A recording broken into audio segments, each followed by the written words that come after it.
Hey everyone, welcome in. I'm Captivate, and I'm looking at a very fair deck right now, right, guys? I can't wait until EB02 when it. Hey, get out of here! Get out of here! Stop it! I don't want to see you right now. Get out of here! All right, yeah. All jokes aside, everyone, I think Enel is pretty fun to play as. I had a lot of fun playing him back in OP05 when I first started playing the game. He was one of the first decks I ended up putting together. I think he was the first like meta deck I actually built. I know he's really not a lot of fun to play against, and I know a lot of people hate playing against him.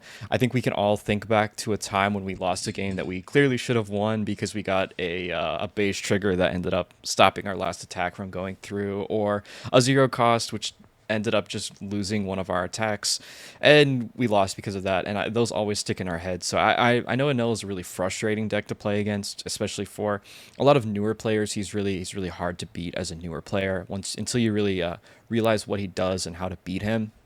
But I don't think you can deny that he's really fun to play as. Generally, his game plan is going to be to control the board, and if they ever have, one swing, if they only ever have their leader, then Anel's leader ability is going to heal that one life that you lose. So it's impossible to die. If they only have one swing, obviously they could have rush characters or something like that that gives them more than one swing. But if they only ever have one swing, it is impossible for Enel to lose. Genuinely impossible.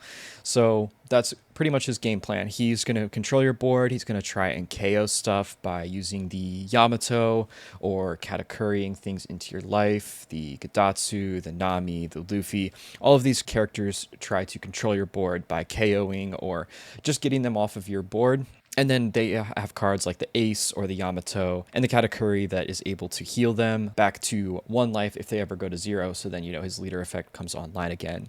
One of the issues that I have with the new Enel card is currently once Enel gets put to zero life, if they get put to zero life with a Rush Shanks, or if Bonnie puts them to zero life with a Zoro, then they're not able to play the Kingdom Come card or the Raigo card and heal on the same turn, because the only way they're able to heal is with these boss monster cards. And you don't have enough Dawn to play these bosses as well as play the Kingdom Come to KO a character. So if you are going to play something like a 9-cost Zoro in Bonnie, then you're going to try and do your best to hit them to zero, so then they're not able to answer the Zoro, and it kind of puts them in a checkmate situation.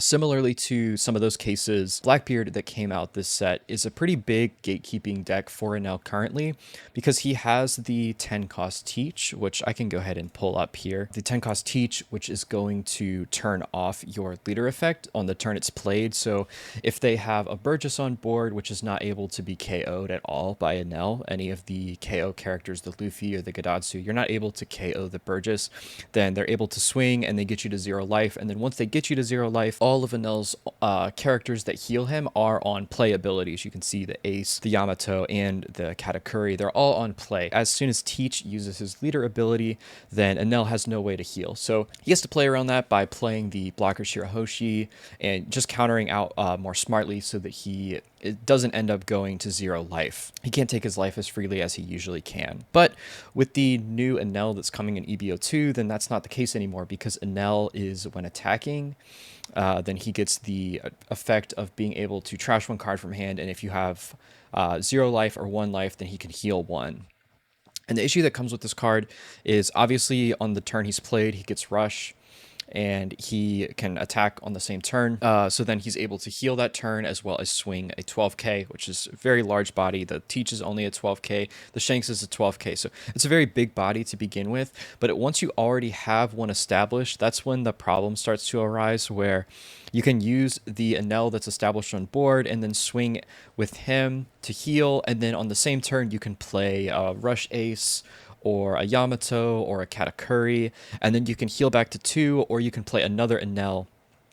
And on the same turn, if you already have an Enel established, then you can swing with the Enel, heal one, and then use the Raigo or the Kingdom Come. So the Enel alone pretty much fixes a very large hole in Enel where, if you get him to zero, he can't play the Kingdom Come, so now your big boss is going to be able to stick. But once the Enel comes out, then it's not going to be that way anymore, because they can go from 0 to 1 if they have the Enel character on board. The Enel character is an 11k body by default, and he gets a 1k power increase, so that also puts him out of the range of KO Shanks, which is a pretty small detail, but that would have made Shanks a little bit better if he was in range for that KO Shanks. As it stands, he's just outside of it, and he is a 10 cost, which has become pretty hard for Lucci to consistently hit with the loss of Enel's lobby. When that got banned, it became a lot harder for him to consistently hit 10 costs, so it's very possible we end up seeing builds of Lucci including something like Kaido or Stussy, to be able to hit those higher thresholds once Enel comes out. Because I definitely think he's going to be a very big meta contender. He's definitely going to be changing the meta once he comes out, as well as the search events. I think that all of the search events are going to change the meta quite a lot as well. But yeah, this is the Enel. That's kind of some of my thoughts on the potential issues that I foresee coming out of the Enel card. I do have a game of Enel versus Shanks in OPO9, so I hope you all enjoy that and we can jump into the game now. Thank you so much for watching. If you enjoyed this content, as always, a like and a subscribe means so much to me, and I hope you enjoy. Thank you. All right, against Shanks, we are pretty much looking for Rygos. I mean, that's really like the best card against him for if he does end up playing the 10 costs, as well as Katakuris. I'm going to go ahead and keep this because it has some top end. It has the Rygo. Oh, interesting. The event card. I haven't seen that very often. Go ahead and pass. We don't have anything we can do. But yeah, generally the game plan, we're just going to starve him as we do in most matchups. Oh, and he does get the Sanji, so that's very good for him to be able to take his life. As well as the Building Snake. We don't have any ways to KO that either of those in our hand currently, and we don't want to swing into him just yet, so I'll just go ahead and pass it over. I could have played the Shirahoshi there, but there is a good possibility that he ends up just playing a Beckman to trash it, so I think I'll save her for a little bit later. I'm not going to trigger this so that I can actually use the card to search for trigger cards, so I can search for more Rygos for this matchup specifically.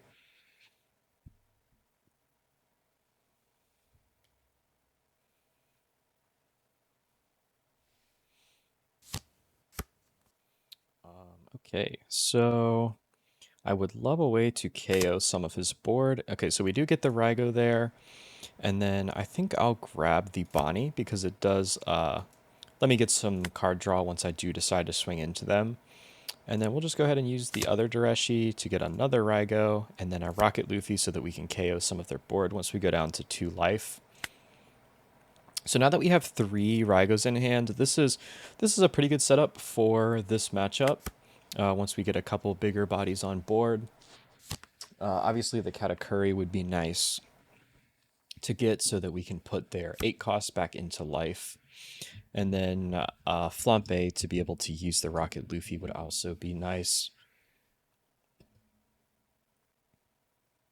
So they do draw the Shanks off of the Uta, which obviously I'm not very scared of because we can just get rid of it with the Rygo.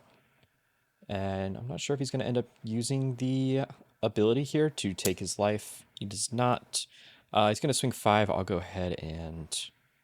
So, yeah, I'll go ahead and take that. I'm happy to go down to 0 here. He could put the Ford on Building Snake and go 6, but I'll just give him a 2k if he ends up doing that. I highly doubt he's actually going to do that. Yeah, so now I can go ahead and swing 8 into the Sanji. And then either, if he blocks, I will just use the Rocket Luffy on Sanji, and if he doesn't block, then I'll just use the Rocket Luffy on the Lucky Roo. And either way, we can get rid of both of them. Obviously, he can do that as well. And then I will go ahead and just use the Luffy here to get rid of the Sanji and then draw a card, just so he can't go through his life because, you know, he already has 3 cards left in hand and we have 14, so we're winning that war at least. I've not seen a Katakuri yet. Oh, all right. Gonna swing with the Uta. Yeah, we're definitely gonna counter out of that because we only have 1 life left. So we have a lot of 2Ks. The only 1Ks we have are the Shirahoshi as well as the Bonnie. I think I'm going to go ahead and just give the Bonnie here. I don't really think I'm going to have a use for it because I'm more than likely going to be playing bigger bodies from here on out. And then we'll just give another 2k. I'm guessing this is one of those games where he doesn't have any of like the mid characters in his hand. Again, we'll just give another 1k there. And then if I take this, I will heal, and then he's going to go 9, and then I'll go to 0. And then I could play a Shanks on my turn, or rather, not a Shanks, sorry, a Yamato, and then I'll KO the Rayleigh. Yeah, so I'll go ahead and take this. I'm gonna trash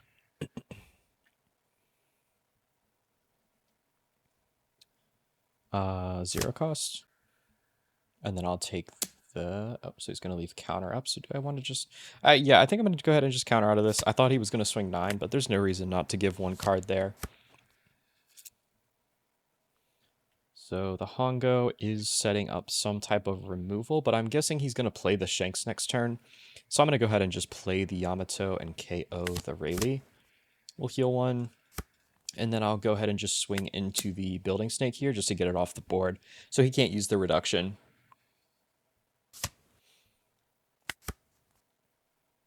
We're in a pretty good position here. I think we have all the pieces we need to. If he plays an 8 cost, we'll Katakuri it into life. If he plays the Shanks, we will Kingdom Come it, and we're pretty healthy here. So, you know, even if he does decide to swing, we'll be fine. The main thing to think about is on 10 Dawn, if you are at 0, it's not possible currently to heal and also Raigo or KO something, which obviously that's going to change once we get the new 10 cost Enel, which I think that's why that card is going to be so strong. Because once you have him on board, if I did get put in a position where I have to go to 0 life, then I can very easily, you know, swing with him, heal back to 1 using his effect, and then also Kingdom Come on the same turn, because currently there's no way to do both. So I think that's going to be really strong for Nell, and why I think he's going to be a little bit too strong once EB02 comes out, along with the additional searchers to find that Enel, and then also just find all of his top end, making him more consistent, you know, into this matchup specifically. If you don't see like the Katakuris, it's pretty hard when you can't just put things in their life, the 7 and 8 cost characters they play. 7 cost I'll take. I don't have any reason to trigger this, so no reason to trigger that, and then trash 2 just to heal 1. I'm not in a threatening position, and then again, we'll just go ahead and play the Katakuri here to bottom life the Newgate. And then because I have the Dawn for it, I think I'll just go ahead and play out the Shirahoshi, so I can block one of their swings if he plays like a rush Shanks. I can just block one of his bigger swings. All right, he does end up playing the Rayleigh, which obviously would be nice if we ended up having another Katakuri for that, but we do not. We do have all the Kingdom Comes in the game though. And yeah, so if we Kingdom Come, we're not going to trash anything, so I think it's all right to go ahead and just Kingdom Come him. We are at a total of 7 life.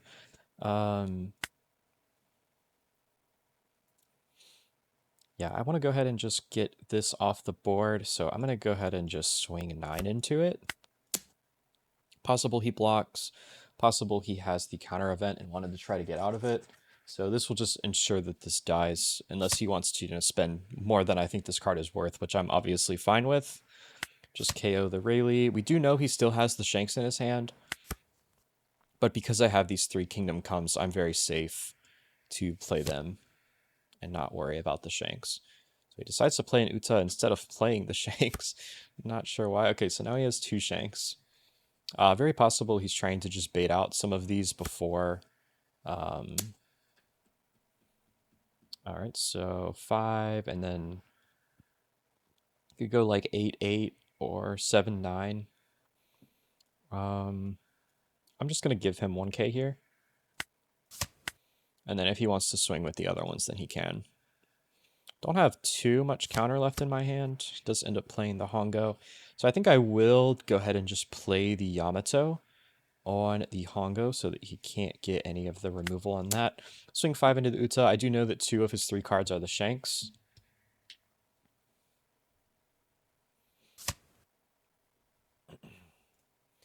Yeah, so I'm not too worried about Hongo, really. I could go ahead and just KO the Lucky Roo as well, just so he has one less swing. But, you know, he's just going to go 5-5, and then with the 12 from the Shanks, we can just block with the Shirahoshi. So I'll go ahead and just get rid of the Hongo.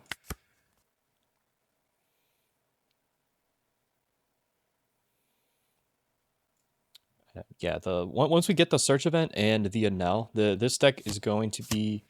Dang, he really doesn't want to play those Shanks out. We'll go ahead and take this.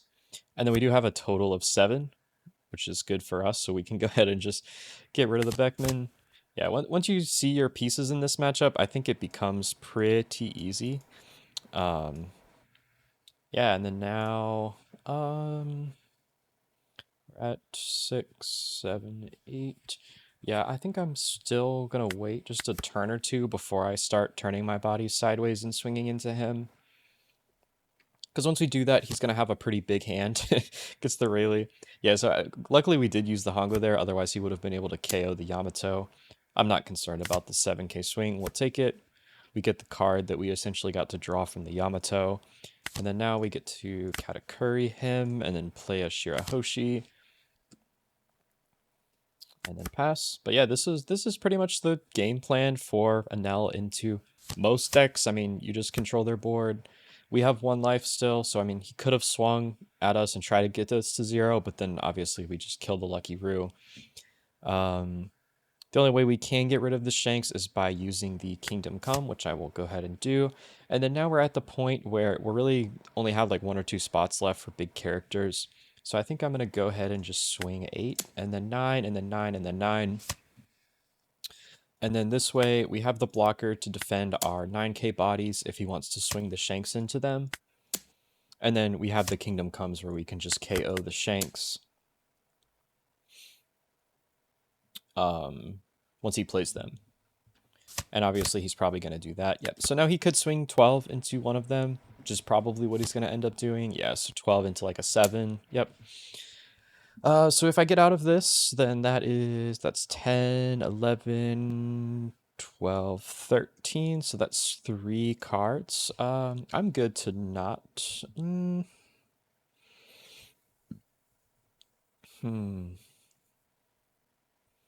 Yeah, actually, I think I do want to keep this now that I'm thinking about it. I'm going to keep that. And then 13. Yeah, so now what we can do on our turn is Raigo the Shanks and then play a Shirahoshi blocker. So then we have the blocker for, if they decide to do the same thing with the next Shanks.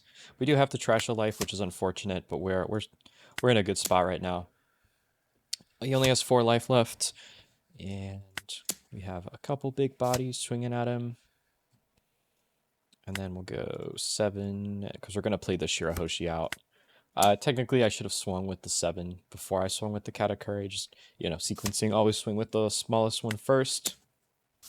And then 9 at life. Then we play the Shirahoshi, and then on our next turn, we'll have 7, 8, 8, and then a 9 with the ace to heal. Or if we really wanted to, we could just play another Raigo, which probably going to be the optimal play. Because I think, I mean, he could play Shanks here, but I think he just dies if he does that, honestly. But yeah, this matchup, a lot of this matchup, it just comes down to how much you can see this card. If you see this card a lot, the matchup is good. Oh, no block. I forget that card exists. Not that we're scared about it. I mean, there's nothing he can play that's going to pressure our life. I don't have any way to get out of that, so that has to die. Yeah, and then he ends up scooping it there. So there's really nothing he could do with all the swings that we had coming. And if he had played the other Shanks there, then, we could have Kingdom Comed it if we really wanted to, just to get it off the board and then increase the power of all of our characters again. But yeah, that's pretty much the Enel into Shanks matchup.